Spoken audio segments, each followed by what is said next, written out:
Copyright disclaimer. Under Title 17 U.S.C. Section 107, allowance is made for fair use for purposes such as criticism, comment, news reporting, teaching, scholarship, and research. Fair use is permitted by copyright statute that might otherwise be infringing nonprofit, educational, or personal use, tips the balance in favor of fair use. Okay, you guys. I got this interview from ex-Scientology kids, and there's definitely more I want to share from that site, and I will put a link in the description box.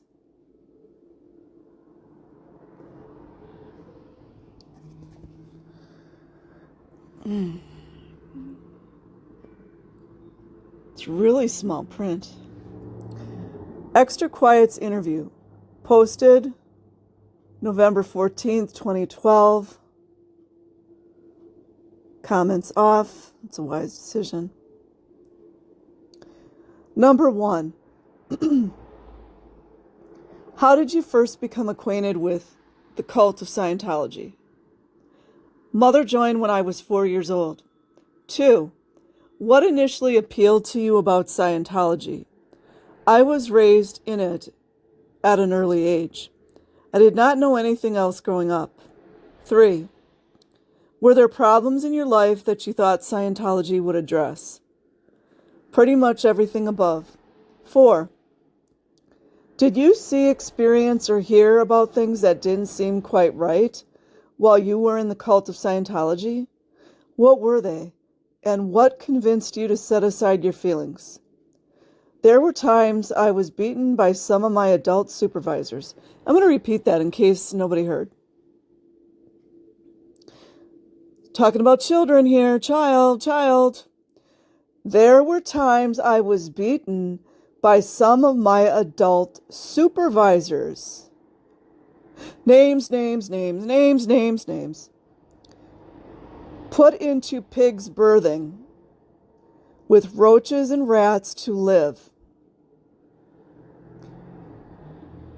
Made to stay up for 3 days straight doing hard labor and being verbally abused by my superiors.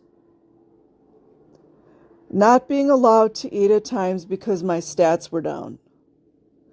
Not being allowed to eat at times because my stats were down. Continual verbal insults by many executives.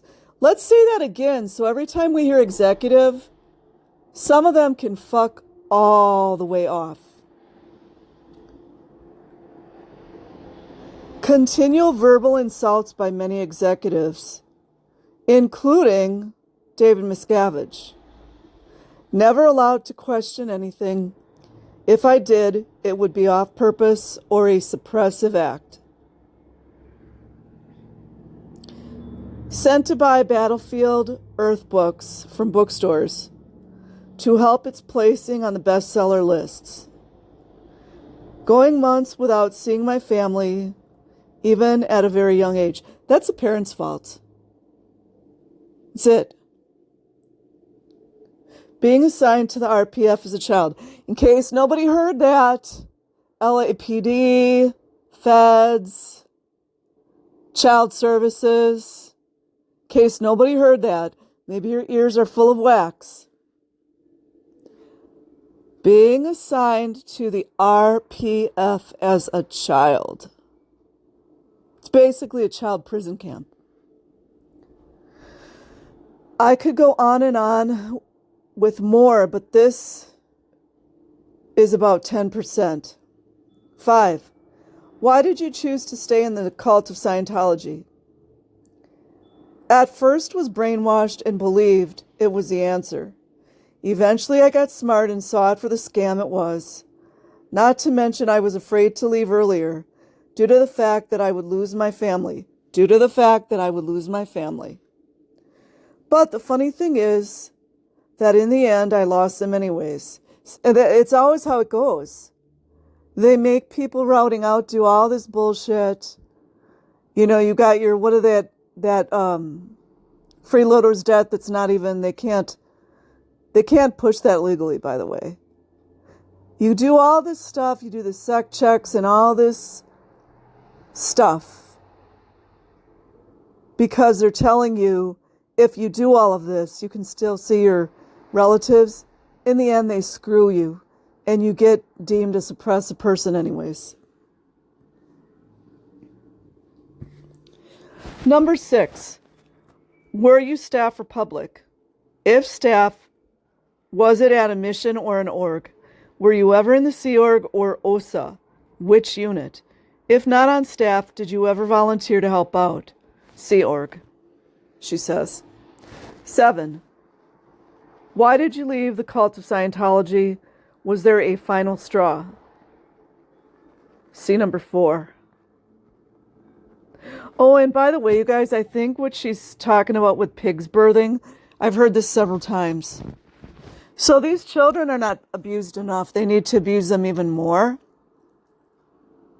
They're not given any love.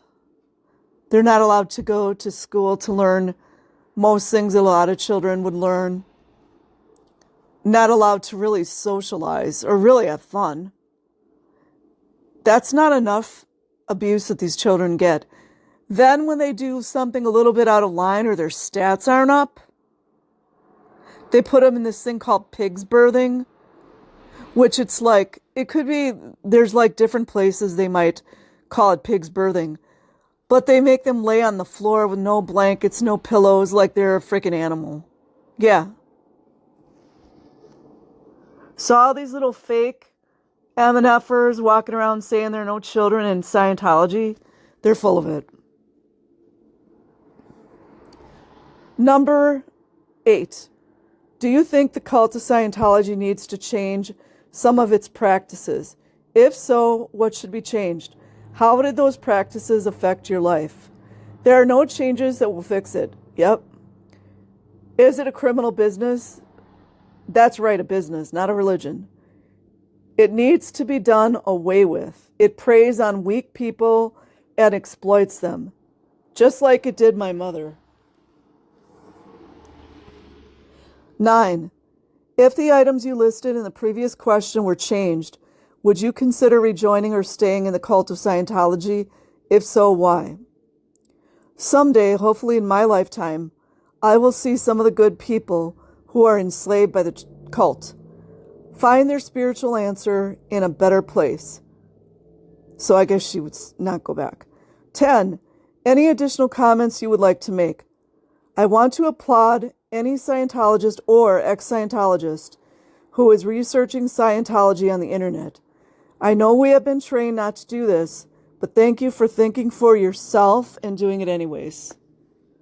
So that's it, you guys. There's quite a few more, and I'm doing a lot of digging to find real people with their real stories and all of the aftermath and all those silly little players. They're not in the play anymore. Have a good day, everyone, and a good night. Peace.